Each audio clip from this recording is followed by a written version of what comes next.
The following program was provided by a valued member of our local community. Rogers TV is proud to support local producers and share local voices, ideas, and opinions. For more information, please visit our website. The opinions expressed in the following programs are those of the participants and do not necessarily reflect those of Rogers Cable or Rogers TV.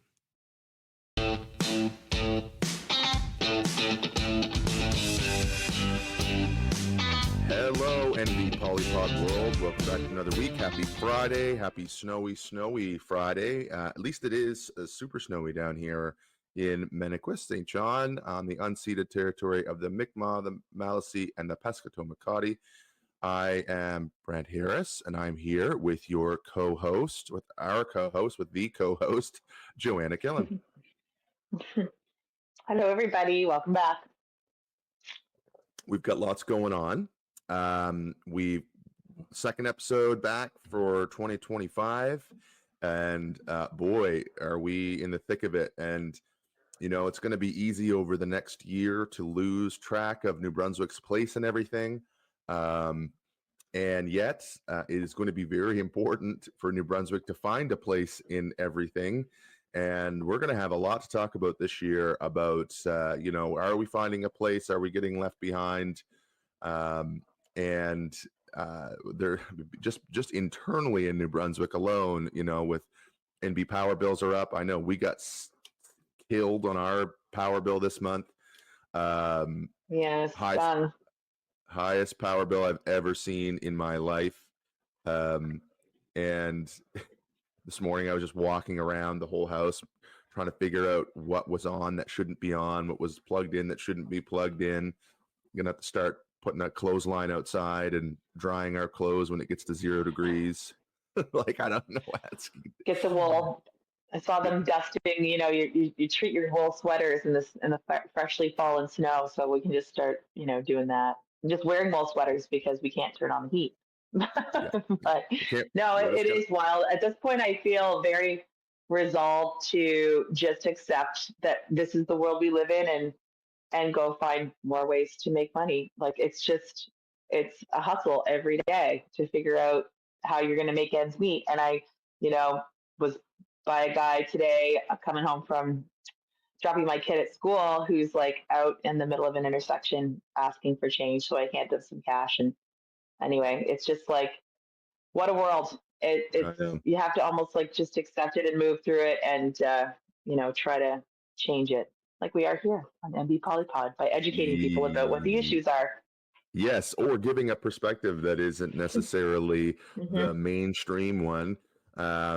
For two people who are behind the door. So if you're just tuning in for the first time, we're happy to have you, and that's always possible because of our partners at Rogers TV. Shout out to them. We're happy to be on Rogers, and we continue to have. I had somebody come in the tool library this week and say, "Hey, you guys are doing a great thing there on that show. I agree." Blah blah blah. And I was like, "Oh my gosh, I haven't talked to this person before," and I thought there was like 14 people that still watch like local news or local channels and things like that, but it is far more than that. No diss or knock against Rogers, but it's like you just don't know who is watching where, and that's always cool to see. But this year we've got a lot to talk about, like I said, and we want to start by announcing a NB Polypod round table. So we are going to have a round table. I'm going to put the banner up for all of you on Rogers TV so you can see what is up, how to get a hold of us, how to support us on the date. And the date for this roundtable is January 30th at 8 p.m. So we are going to send an email out today to our Patreon supporters, all you lovely supporters on there who keep this podcast going. We're hoping to grow that audience this year. We're hoping to grow our impact in the conversation around politics in New Brunswick. We'd like to do a live event. We missed an opportunity to kind of do something in partnership with our good friend Jerry Awanis, who just, you know, is doing a book tour right now around his new book on property taxes in New Brunswick, the Insider's book. I've been reading it. It is a good read for sure. Lots of good perspective from him. lots of help understanding the system as it is, and lots of insight into how to sort of analyze your property taxes through the system that is, and the critiques that go with it. So that is going to be something we want you to come to. And the format of that is going to be pretty simple. We're going to be on here. We're going to fill this up with as many people as we can. And, you know, I expect we'll have, and our common contributors, our main contributors like Sean Rouse, and folks that have been pretty frequent on here, or guests from New Brunswick that have been on here, because I think we're kind of gearing up for this to be our establish us this year in a more public setting. And I know we're public right now, but in the public forum, if you will, because we'd like to do a couple of live events, maybe at 2 different locations in this province. And, you know, that could be a coffee house, that could be a bar, where we're just Q&Aing and having conversations with folks and trying to elevate the conversation with others around the issues that are impacting New Brunswickers on the streets, that are in government, at the local level, at the provincial level, at the federal level, all of that. So we are excited about that, and we think that roundtable will help us sort of gauge our listeners, our most supportive supporters, if you will, in what they're thinking about and what they are hoping to hear about and talk about and learn about. So again, that date is January 30th. That's next Thursday at 8 p.m. You'll get an email from us with a link to join, and we'll just have sort of a facilitated conversation, which is a bit of your expertise, Joanna. You've done some facilitation in your day. Yes, I love a moderated discussion about different things. You know, it's funny, I was thinking about the pre-COVID activities we used to do, and there used to be, because I used to be in economic development, and we did entrepreneurship, you know, forums and weeks and all kinds of different stuff. And we would host these sort of roundtable panel discussions quite often in, you know, at Connection Works or at the library or whatever. And we really have drifted completely away from that. So it's kind of fun to imagine us doing a digital version and then an in real life version, because that has not picked up the same way. Like, that's not the norm anymore, to hear about some of these sort of lunch and learns and things like that. Would you agree? Agreed. And I think it's more important than ever to try to find some forums that still do it, because we're seeing some pretty massive overhauls of our social media platforms. I personally think we are in the last breath of social media. You know, I heard Neil deGrasse Tyson giving a prediction that, you know, deep fakes and things like that with AI generated content is going to get so good in the next 2 to 3 years that the people who are shouting fake news all over the place right now, and who have really rallied behind politicians who want to take baseball bats to what they see as the fake news and the fake news adjacent culture, whether that's woke culture, whether that's progressive culture, whether that's leftist culture, social, whatever you call it. His prediction is that by 2028, those people will realize that their news, the sources they've been following, have been infiltrated by these AI generated content, and they will kind of turn their back on it, and we'll see sort of a bit of a mob culture pushing against social media. And I hope that's the case. I heard the Spanish Prime Minister. Well, people are.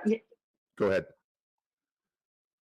Oh no, just it sparked something, because, you know, recently TikTok was banned for, I think it was 8 hours or something, and all these Canadian political commentators on there were saying that, like, in the aftermath, that they weren't getting a bunch of Pierre Poilievre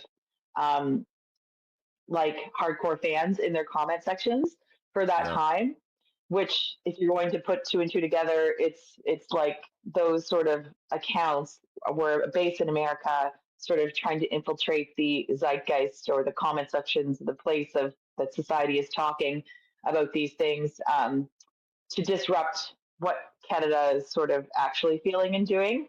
So it gives us, social media is giving us this perception of our society to be this particular, like, hard right, let's say, way. and it makes more people buy into it because they think they're kind of going with the other lemmings, right? They're going with the crowd that exists when the crowd itself was sort of fabricated from the get-go. Mm. So as we, keep moving through this social media age that we are in, I think people are going to start to turn away. You're seeing a lot of people, turning away from it all right now, saying, I'm off Meta. I'm not supporting Zuckerberg anymore.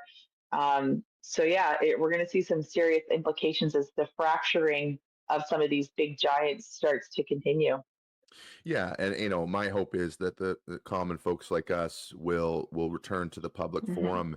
And like I said, I think that's where we come in. It's like, let's give an alternative. We're not the most popular platform. Mm-hmm. Podcasts are, but we're not the most popular crew in the room, let's say, and we're not hitting mainstream viral level attention. But I don't care to, right?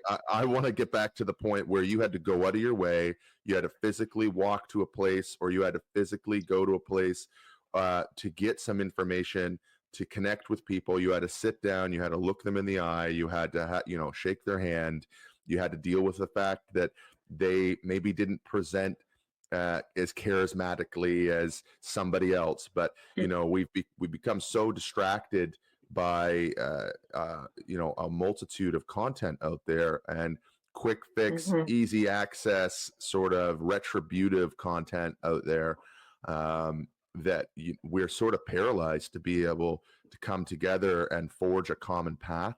And I think that's why you see this Mm-hmm. sort of force that behind Trump, right? It's like, well, at least he's our.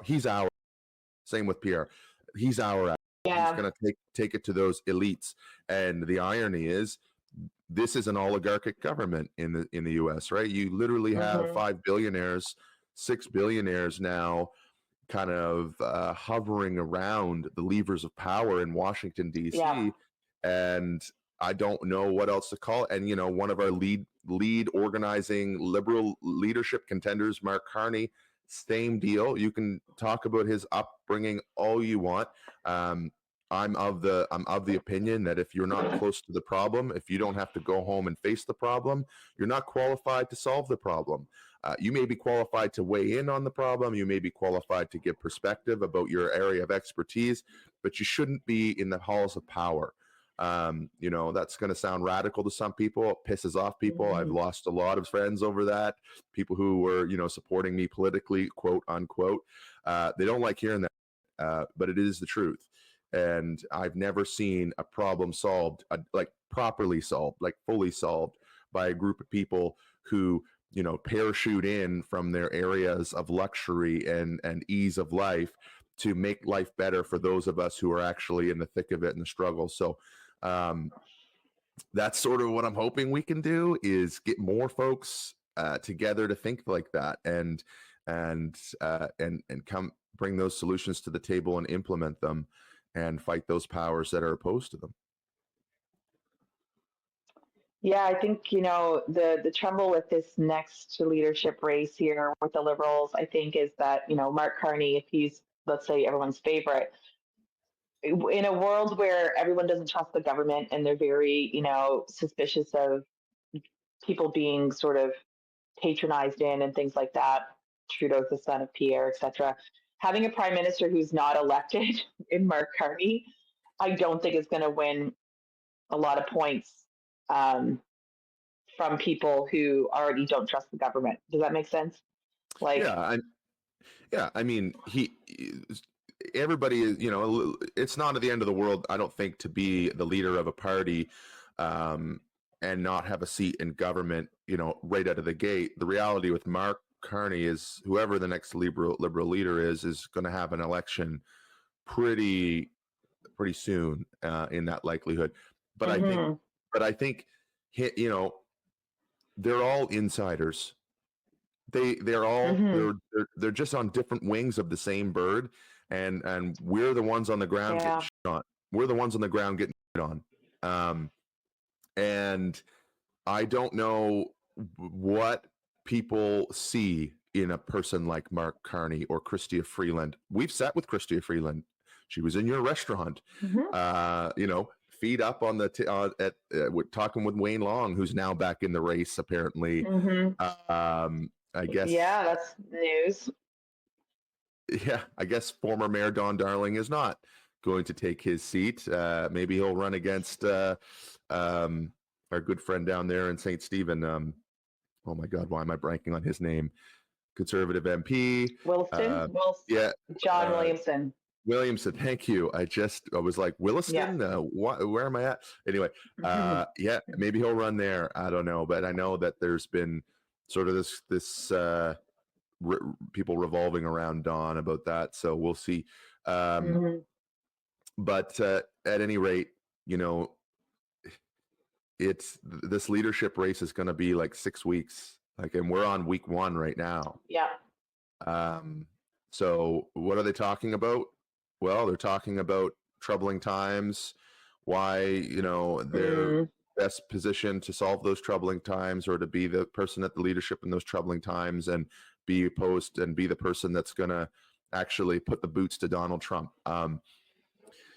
It's all a distraction, in my opinion, right? It's stuff that we need to deal with. There's no question. But when we're here seeing more and more people fall out of opportunity and what was assumed to be a quality of life that we could all attain if we just, pulled up our boots and went to work 9 to 5. I mean, it's dead. Yeah. And it's not just dead in Ontario and BC and the big cities anymore. It's dead here. Yeah.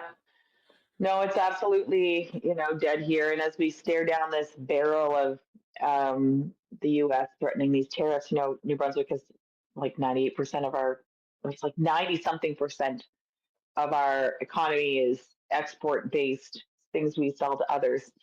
And the U.S. is our biggest customer, of course. So, I think this is the year of the economy.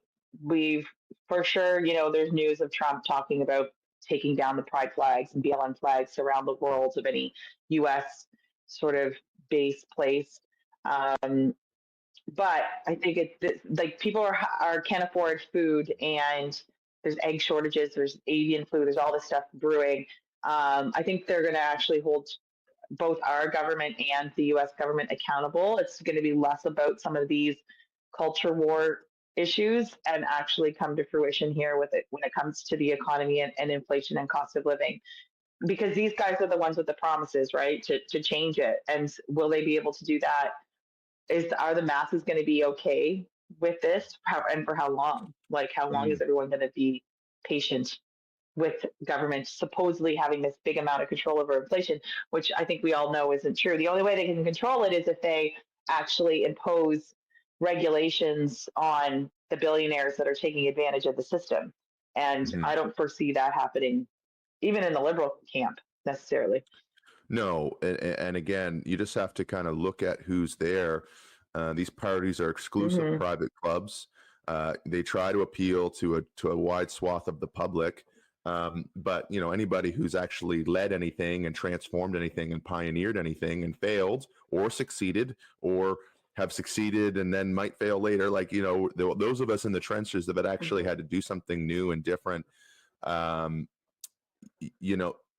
we know firsthand there's 9 different ways that you can be a status quo type of person and come across to people to try to manipulate their attention and their perception to see something new or something transformative in you. But when you say, I think I agree with you, this is about the economy, what type of economy are we going to have?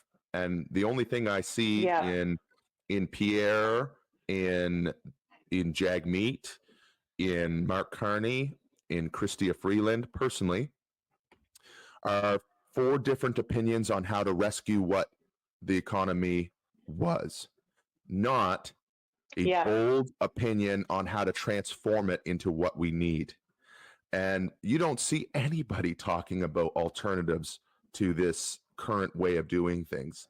Just, I'm going to do it better. I'm better positioned to do it better. I saved the UK and Canada during financial crisis, or I'm an outsider, and or like it's just like they all want to rescue what it was, and I'm sorry, what was didn't really work Yeah. that well. It led us to a cliff that most of us are falling off of, and these ropes you guys are dangling for those of us still hanging on are not going to work. And Well, we kind of had this conversation when it came to ordering a box of diapers, actually, yeah, because sure. I continually notice that, like I mentioned earlier about the panels, like that we're not hosting lunch and learns anymore. We're also not shopping at stores unless we sort of have to just go buy food, right? Because, and you made a really great point about this.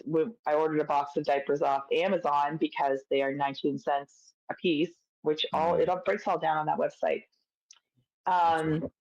And it comes straight to my door, and I'm not dragging a baby and dragging diaper boxes and all this stuff, this big, like big, physically big stuff around. It comes to me, mother who doesn't want to drag her kid around in the winter necessarily. So, but you're also taking out to your point, you're taking out like two or three middlemen in this conversation. Yeah. Why wouldn't we want cheaper goods? And, why wouldn't Amazon take advantage of these sort of societal realities? I feel like some of these companies actually know us better than our governments do, right?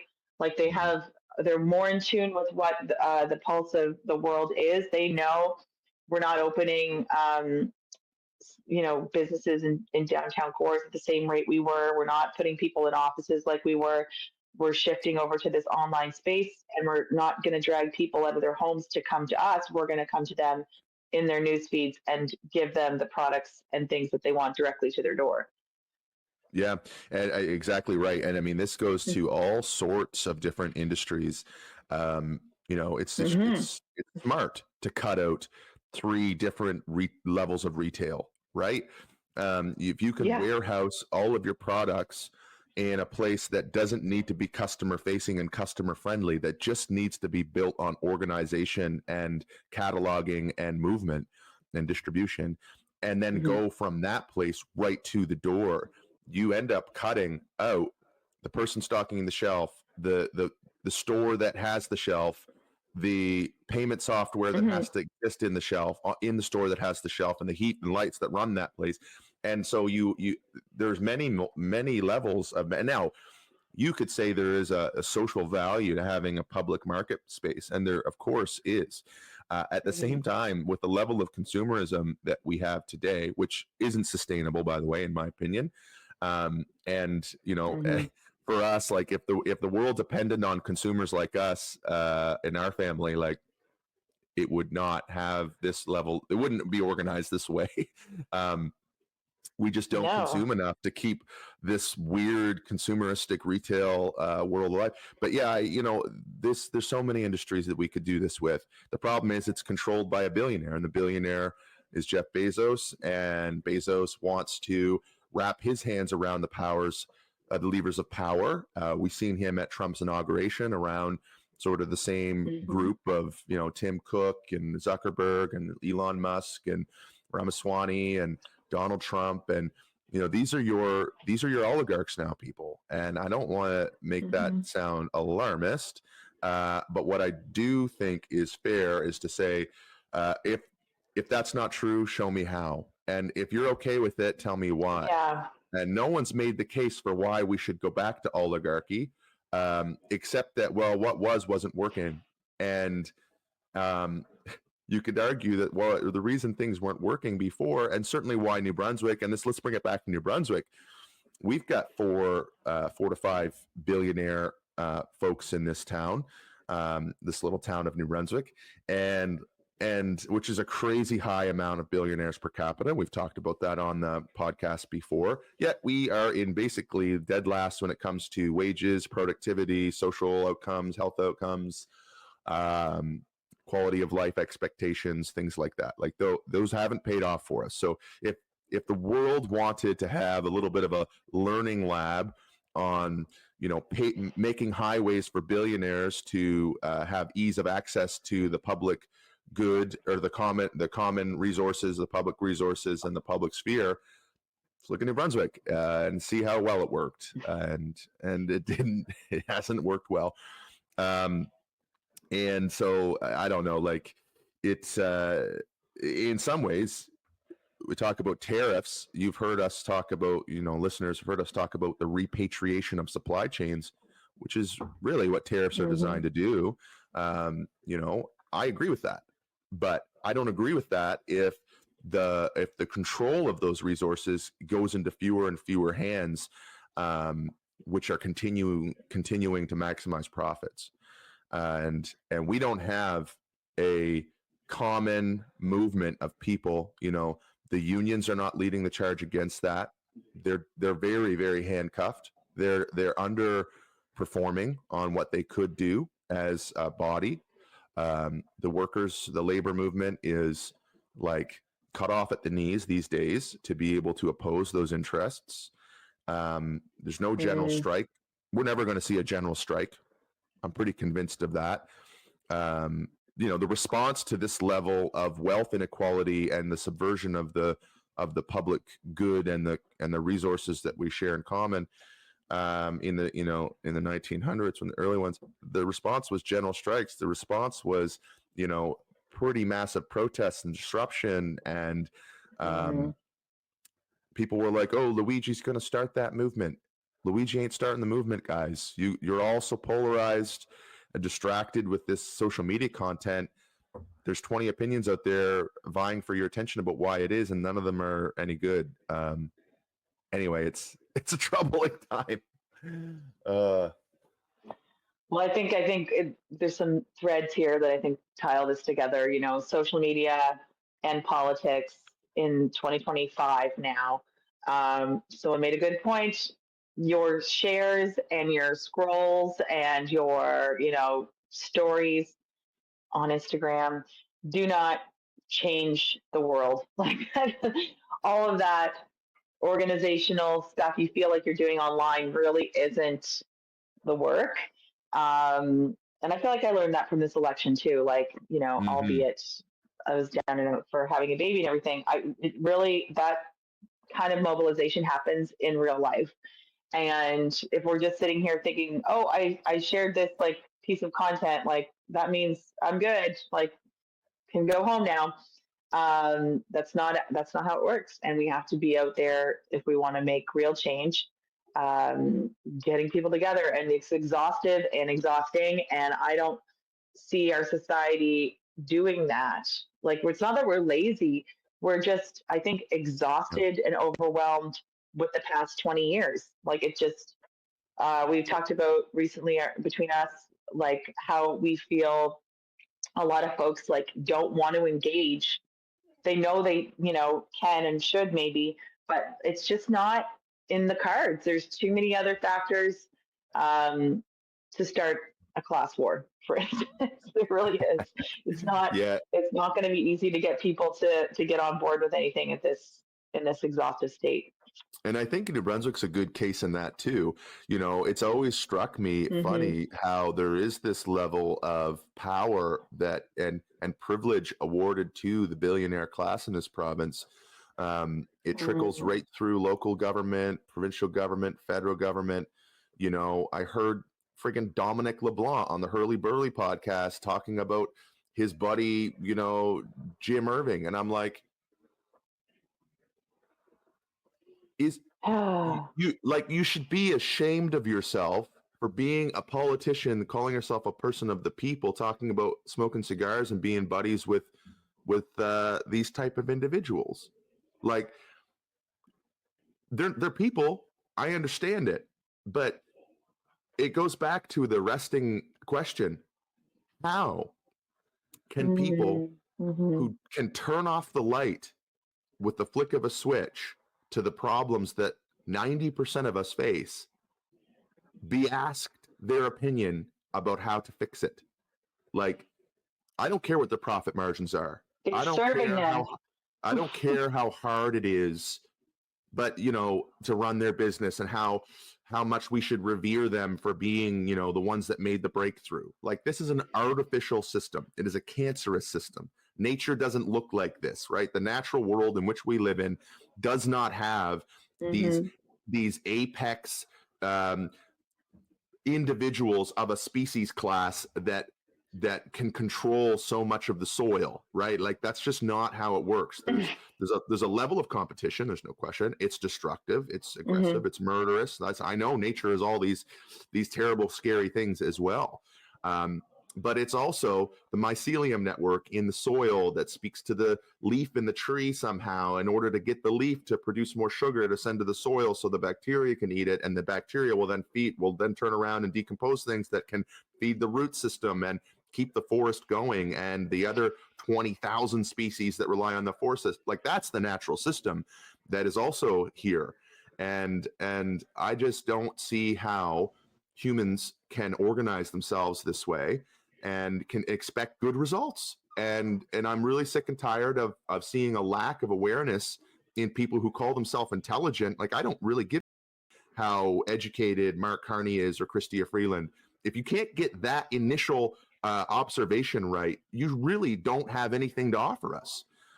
You may have more, they all have 20 times more awareness on how the current economy works. Not one of them is equipped to be able to guide us into the economy we need, into the political system we need in order to stop what's coming. And I don't know what's coming. Is it, mass war again?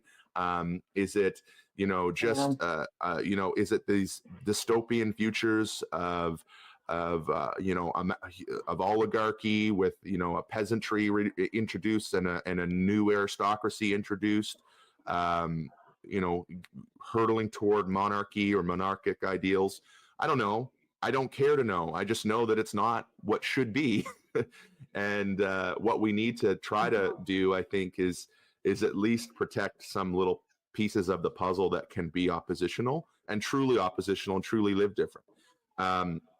So, here's to 2025, and here's to the MB Polypod, all of you listening.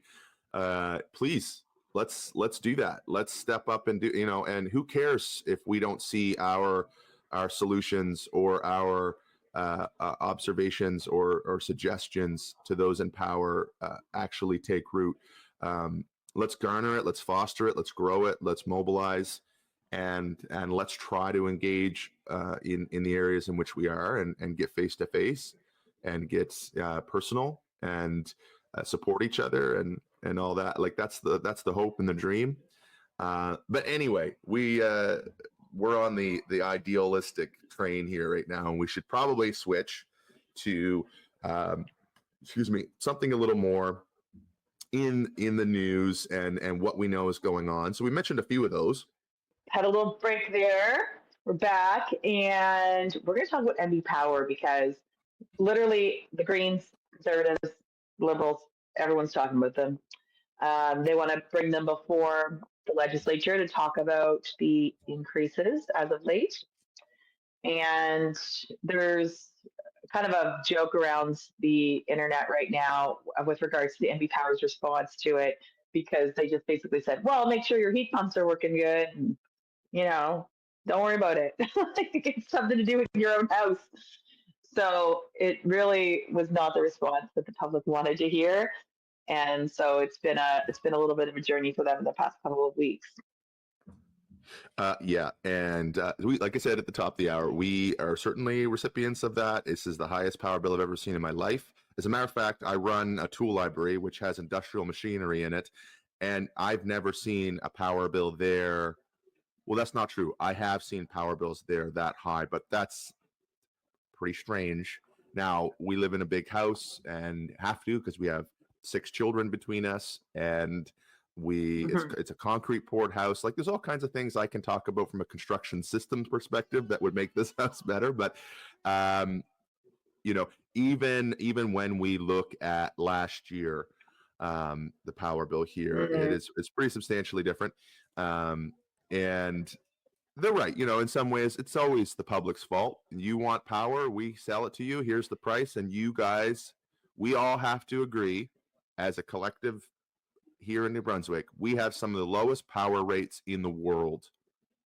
As high as our power rates are, when you start looking at other countries on this planet and what the average power bills are, we're energy bills in general, like our gas prices, as much as we bitch and moan, are much lower. Our our actual electricity much lower. But still, for us and our society and the way we're geared and the price we have to pay, it's unachievable. And what I don't like what I don't like that's happening right now is everybody's like, "Ooh, we're gonna go investigate. We're gonna demand, like Susan Holt, we're gonna demand an investigation, a public investigation into NB Power." It's like, you know what? A lot of them have been done over the years. We've had people like David Kuhn saying for a decade now that NB Power continues to be the biggest risk to the public treasury. And yet, who has stepped up to the plate, who's in a leadership position, to offer a solution and say, here's what we should do instead? And I'll just give you one for any of you who are listening. Here's one for you. Union. Yeah. I don't mean unionization for workers. I mean maritime union. I mean, get rid of all of this, strange border that we have between these power commissions and integrate. We did it with the lottery commission, and yeah, it will be hard, but you can't tell me that it won't have benefits. You can't tell me it wouldn't provide a reset. You can't tell me if we sold to Quebec Hydro when we did that we'd be in this position today. You just can't. I fail to see how joining together public utilities, which answer to the public for sure, and are owned by the public, joining them to reduce those duplications, to kind of get those efficiencies, to get bigger projects done, as a group would benefit the rest of us. And who's out there saying that? Yeah. Or even suggesting it? It's kind of strange. It is kind of strange, and it has such a trickle-down effect to the other municipally owned, energy utilities as well. So it truly does affect everyone. And when it's not well run, they're your only choice. Like, you go to the US, you can see what it's like to have energy utilities on the public market. Like there's, 15 different options in some places. So to have a public utility and to have it be the only option, it can't fail. Like it has to work, and it has to work for the people. So you're right. There haven't been. I get there's $1 billion deficit. So what are we doing about that? As these rebates are only going to go so far. Like I think the tax on our energy was like $140, like, which would be lovely to have, not in the hands of the government, right? So what are we doing here? I haven't heard anything concrete besides, like you say, like, we got to investigate this, which is always the way. It never is like, okay, we're going to come in with this particular solution. It's like, we need to take 6 to 12 months to figure out what is the actual problem, which, is not a bad practice at all, obviously. But this one's been hanging out there for I'd say decades. Yeah, and of course we have Point the Pro, of course we have, but like, what's the vision for those assets, right? We have hydropower opportunities. We have to take our liability and put it in a place where the liability isn't as bad, I guess. Is when you got credit card debt, if you can take that credit card debt and put it onto a line of credit with more credit space and a lower interest rate, that's good practice. How do you do that? You join forces with bigger utilities, right? Is that the creation of a new Atlantic utility? That'd be cool. Harder job. Is that kind of coming under the sort of the bigger leadership of a place like Quebec Hydro? Why not? Like, what's the disadvantage? The loss of control by the people of New Brunswick? Do you really think you have control of your utility? Do you really think you can reduce the wage of someone like Keith Cronkite, who's still getting massive amounts of money from NB Power and severance? Do you think you can reduce the cream at the top of your executive, who are expecting $500,000 and a $250,000 wage a year just to sit in leadership and go to meetings? No, you can't. You don't have that control, and if you did, it wouldn't look like that. So, like, let's stop kidding ourselves. We don't have control over our power utility. It doesn't work for us.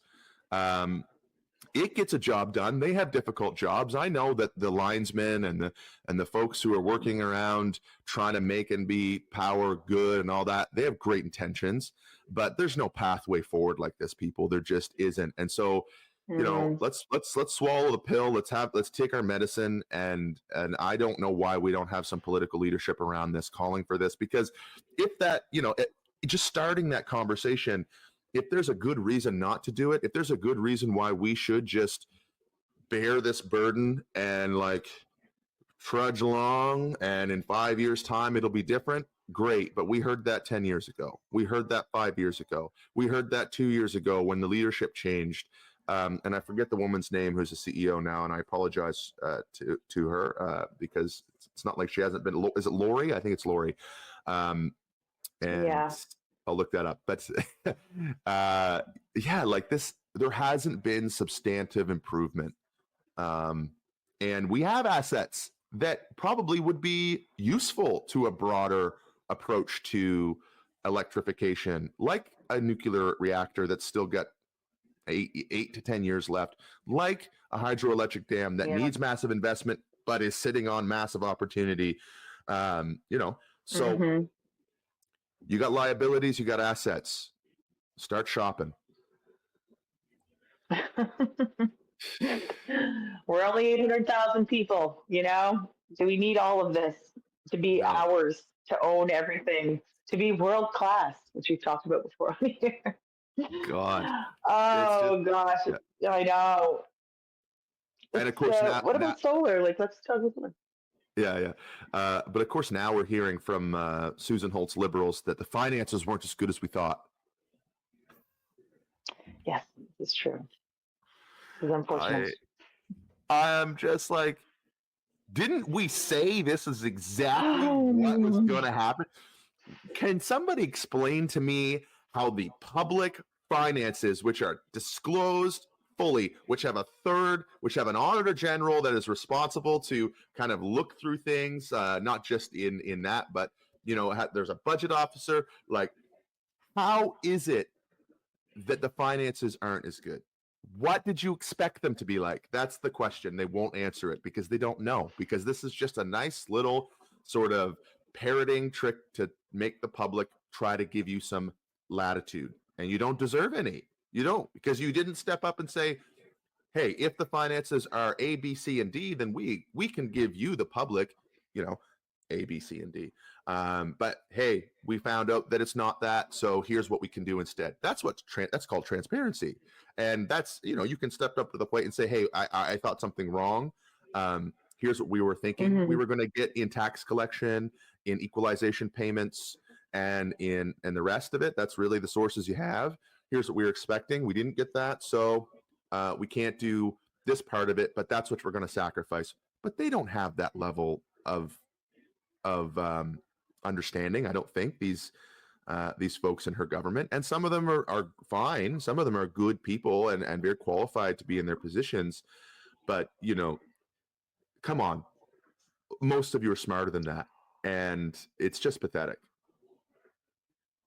Yeah, promising no deficit when there's so much to be fixed, like to promise a balanced budget, was a big risk for sure, because that it's always the way of the tax and spenders. You know, conservatives are the, you know, preservers of our financial health or whatever. So they immediately knew that that was a risk to say that. I would think they would think it was a risk to say that, having not knowing the full extent of the books, let's say. Because as you know, like once you get a staff's interpretation of something, it could be wildly different than what the public actually knows and has seen or read about the state of affairs. So, like we mentioned, the state of the province is on January 30th, so it'll be incredibly interesting to see how she plans to map out this next year and declare what has pigs left us with. You know, is there more skeletons to uncover? Was it all smoke and mirrors? What is indeed the true picture of New Brunswick from their perspective? Because we Yeah. had the conservative perspective last year. Yeah, and it's not like Ernie Steves was keeping a secret ledger on what the true public accounts were. Like, publicly available, folks. There's nothing in a black Mm-hmm. box somewhere hidden under Ernie Steves' desk with a secret account that shows the actual, balance of the province of New Brunswick. This is all publicly available. So if you hear a politician say, newsflash, the finances aren't as good as we thought they were, they're lying to you. They just didn't pay attention to what the finances were. They didn't provide the public with an articulated future on what the financial opportunity was to do things, and now they're trying to backtrack. It's leet speak for politicians, and it's really old. It's a really old thing, and I'm really surprised to hear it from these folks who should know better. Well, one of my favorite things that my dad has challenged me to do, which I should do at some point, is to go back every election for the past, like, as many until the start of newspapers in New Brunswick, let's say, and see how the word change is in every single electoral cycle. And I bet you I should do it. I should just go to the library one day and then go back 4 years, because I bet you it's in every single one. I bet you can actually clock that in every single frigging election there has been the word change. And to your point, like, I believe that sort of slip of the tongue trick that is done. It could be, budgets can be interpreted in many ways. Look, there's all this like social spending. We're doing it this way. This is going to pay off in X, Y, and Z later on. Or you can look at it and say, oh, we're spending far too much money on those welfare moms. We gotta like. So there's two ways to interpret the exact same piece of information. Yeah. So to your point, they really should have known what the landscape was going into this and made their promises accordingly. But the same thing happens over and over. We live in a Groundhog Day province. This is Bill Murray's living, honestly. Anyway. And if you go back and listen to this podcast, you can hear some incredibly strange similarities to what we were talking about on our first Groundhog Day. Maybe we should name this podcast Groundhog Day 3, because I think we're going to name this podcast Groundhog Day 3, because it's like the same. We heard it with Blaine at the first government. We heard it with Gallant before that. We heard it with Allward before that, and Graham and Bernard Lord. And it's like they've all been doing the same thing. But it's because people who step up to be politicians and get elected, and they go to the public and they do the democratic work without doing the intellectual work. They don't know what the public accounts are, and they don't have friends. They're not friends with people probably who know what the public accounts are and know how to kind of navigate that. And it's like, if you're going to be somebody who isn't going to run on the same, then do the work to provide a track forward for the different. And there's nothing different so far on that front. And it's interesting. One of the things we said was that this will be the last sort of sign of life for the Liberal Party in Canada in 2025. And I don't know if you're still of the opinion of that, or if you think Mark Carney or Christie is going to be the saving grace for the people for the Liberal brand in this country or not. I'm still of the opinion that the Liberal brand is going to be severely diminished by 2026. And New Brunswick will be sort of one of the only places where there's been a breakthrough. I mean, Doug Ford's going to call an election here pretty soon. It's not going to be Bonnie Crombie, former mayor of Mississauga, that makes some big breakthrough. And it's probably not going to be Merritt Stiles of the NDP that shows us there's some life somewhere on a different political ideological spectrum. Doug Ford's probably going to cruise to victory. And the only reason Doug Ford's going to cruise to victory is because 45% of us who are walking this this country or this province, whatever province you're in, don't participate in the political debate. We don't educate ourselves on some of the reality, and we don't challenge the political status quo to be better and different. And I think we're kind of seeing the same thing here, right? We've just seen a Liberal government thrust in all this energy and optimism for about 2 months. And here, rude awakening. Power bills are up. Yeah. Budget's not balanced. Houses aren't secured. Like, I know, but it's only been 4 months or whatever. I get it. There's Sure. lots to do. Absolutely. But I really do think this is the year of the economy and the year of, like you say, social media's evolution. It has to, whether, the US likes it or not, or TikTok likes it or not, or whoever. Um, because we have a political landscape that is going to change, and it's going to be interesting to see how much we actually get to know about it. Mm. Because it did for a while feel like social media was the great equalizer. It felt like anybody could be the journalist, and now that there's so much censorship and sort of community guidelines, and how Zuckerberg's switching over to that community notes um, framework, you're going to see a whole different landscape of how people consume information. And we've seen the damage that it's done. And I fear, with what you're saying earlier about Neil deGrasse Tyson's take on it, like with AI, like you have people legitimately sending things like, is this real? Like, is this a real photo? And there's going to be tons of people who won't even ask that question. Absolutely. Holy crap. It will not even. Yeah. Mm-hmm.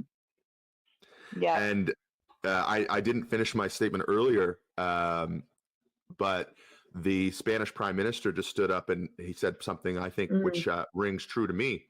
Last time I checked, if a restaurant, doesn't follow food safe practices and their clients get sick, they're liable. Well, what do we have to say about the algorithms that guide Facebook, X, Instagram, Twitter, TikTok? If they're making society sick, who's going to pay? Well, if we continue down this track, then what's going to happen is there's going to be more power vested in the leaders of those social media companies. That power is going to get indiscriminately wielded on those algorithms, and it is going to continue to push people into so many little micro camps, and that there is no continuity, there is no cohesion, there is only separation, and that is a problem we have that we're trying to fix here with podcasts like this that engage with real people in real time, and hopefully in real public places this year. But when we yeah, here, Beatrix. But yeah, I'm gonna come get it. Yeah, no, it's all good. But yeah, we're geared up here. I think we're talking about some important issues. We didn't really get into the housing piece for the province. They set some targets, which are pretty easy to hit, to be honest. I don't think there's anything ambitious about the current housing approach. And I say that as somebody who is relying on government to make some breakthroughs for 2 housing projects I'm working on. And I mean, when I say, if the government doesn't change the way housing is done, the social enterprise I started with the community here is probably going to fail. The St. John II Library, I don't want to be alarmist, but there's an entire group of people here who are, who need us to succeed, and I cannot succeed with the current lay of the land that they've laid out for affordable housing, and neither can anybody else. The only people that can be that can be successful are those who are already successful. And those who are already successful are not going to solve the problem and or change the system, it seems. So that'll be for another pod on the housing front. It's one of their priorities, though, Liberal priorities of housing and healthcare. So it'll be something for us to pick up, but definitely the hot button topic these days is NB Power. Oh, well, on that note, I'm going to come get that baby. Yeah. All right. Well, we're at 53 minutes, and we have got some good content lined up for you guys this year. And bear with us while Beatrix is, in these early days. It may mean the odd missed pod or the timeline not met, or, media posts not put out. But we love you all. We thank you for listening. Please engage. Email us, nbpolypod@gmail.com. Find us on patreon.com at nbpolypod. Find us on Facebook, Instagram, and X, as bad as they are. And we'll see you all